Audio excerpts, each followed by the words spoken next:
Hey there, curious youngsters. We use various objects daily, often without fully understanding how they function.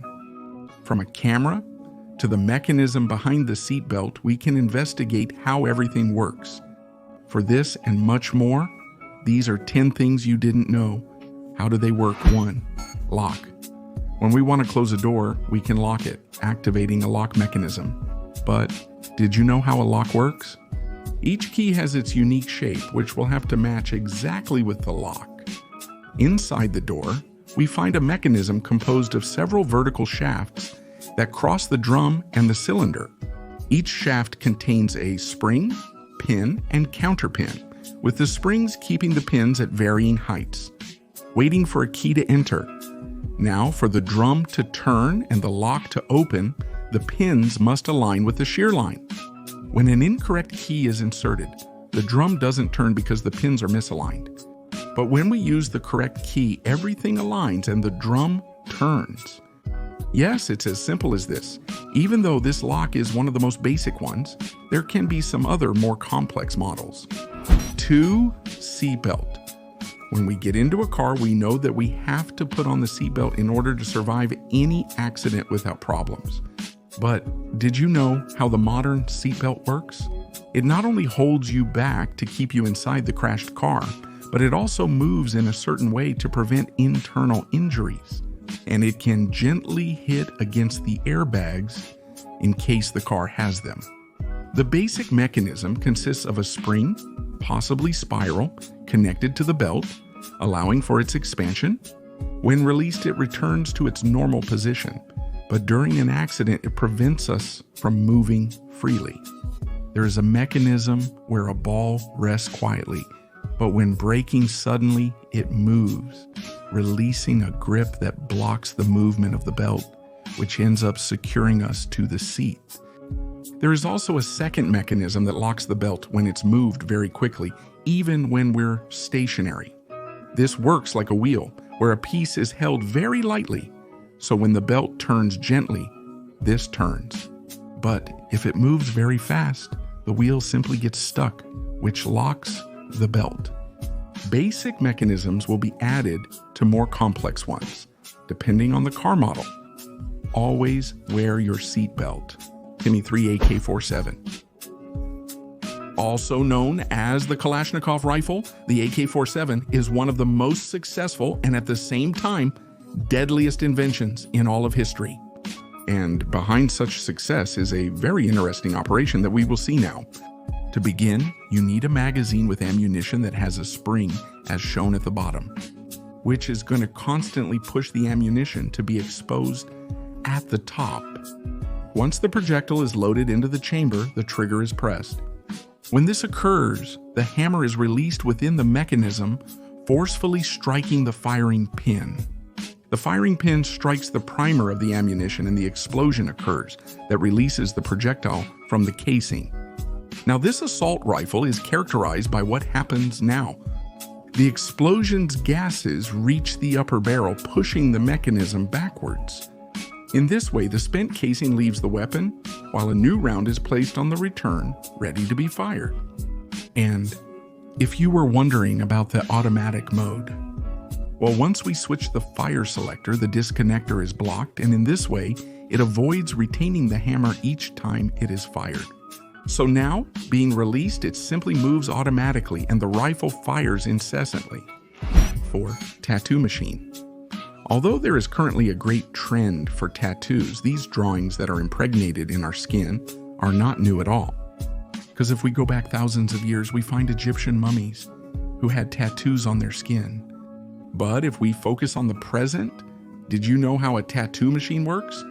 Well, first you have to know that there are two main mechanisms.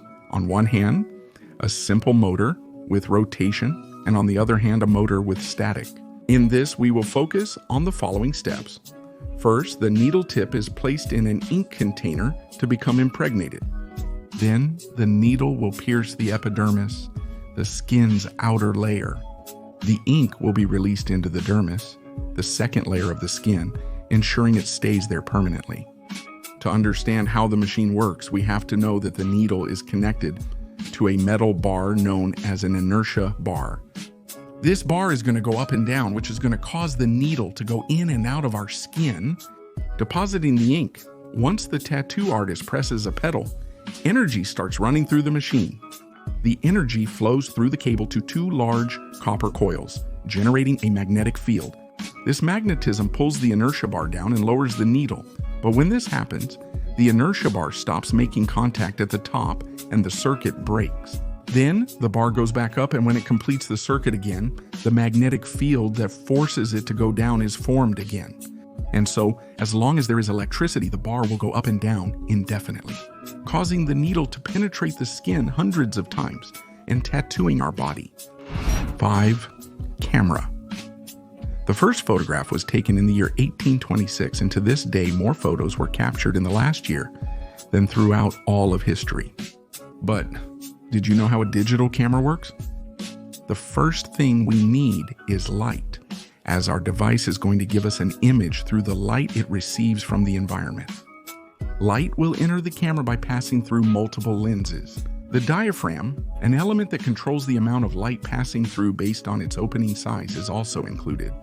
Light passes through the lenses, diaphragm, and objective, reflects off a mirror, and enters the viewfinder.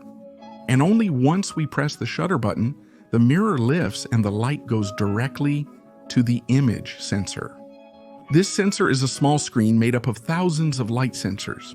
These will charge by receiving photons from light and converting them into small electrons. These electrical charges are read by a program to end up forming the image we see on our screen. Smile for the photo. 6 microwaves. When we want to heat our food, we can do it through a microwave, but did you know how this works?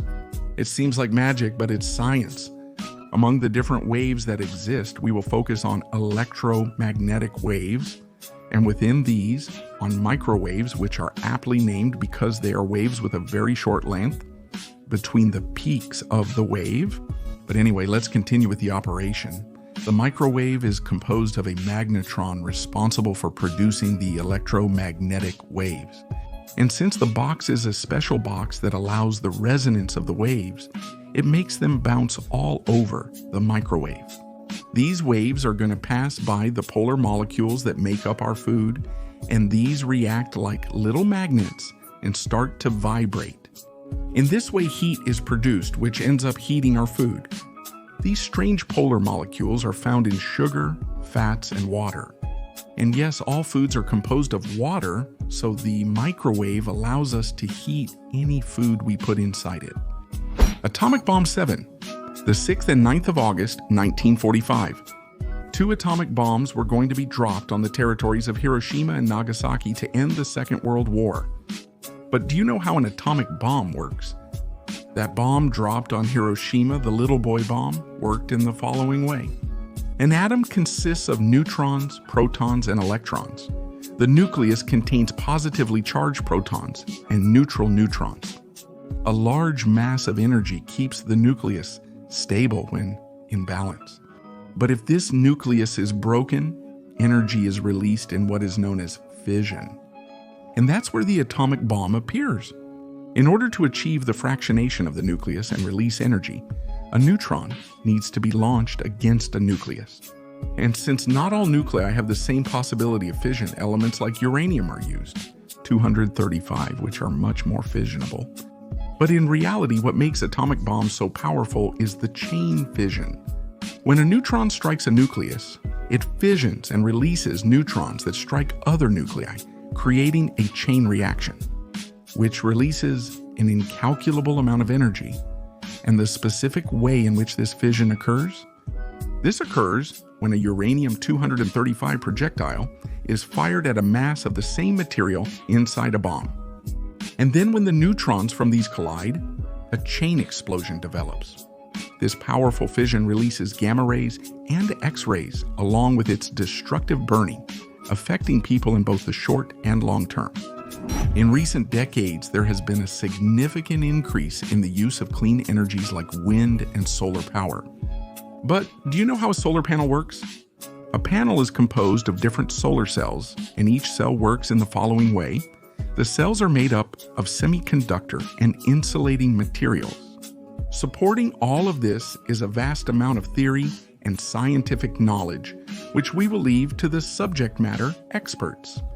But in a summarized and simple way, the cells contain two layers of silicon, one negatively charged and the other positively charged. Photons from sunlight hit and affect the electrons in the negative part of silicon. This causes movement with the other positive part, and in that movement, electricity is generated. Now we gather a few of these cells and combine them into a large solar panel, and voila, we have electricity fresh from the sun. Thank you so much, Mr. Sun 9. Airplane turbine.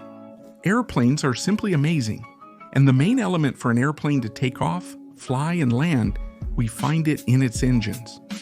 An engine makes an airplane move in the same way a balloon moves as it loses air, or the famous Newton's third law of action and reaction.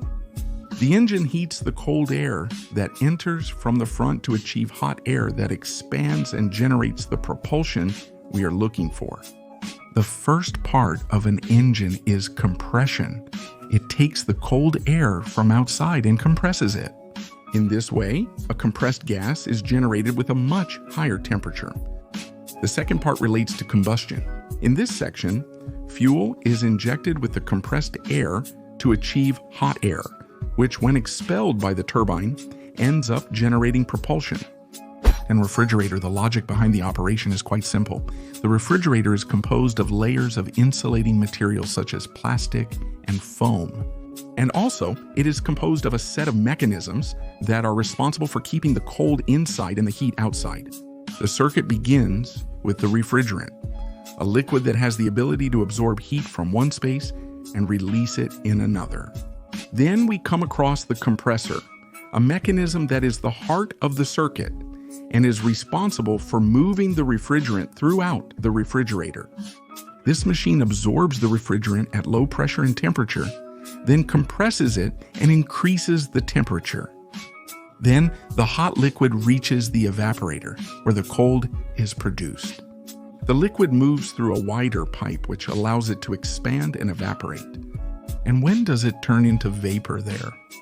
That's when it absorbs the heat from the food inside the refrigerator and produces the cold. And so the cycle constantly repeats and manages to cool our delicious food. Before I go, I send a greeting to Silvestre, Alejandro Trujillo, another little greeting for Shinjel Mendy, and a big greeting for Jonathan Nunez. Then, another greeting for Christopher Amulet, and another for Luis Roberto. And finally, I send a greeting to Cristian Manuel Gomez, another little greeting for Carla Roca. And the last greeting goes to the crack of Eric Sandoval,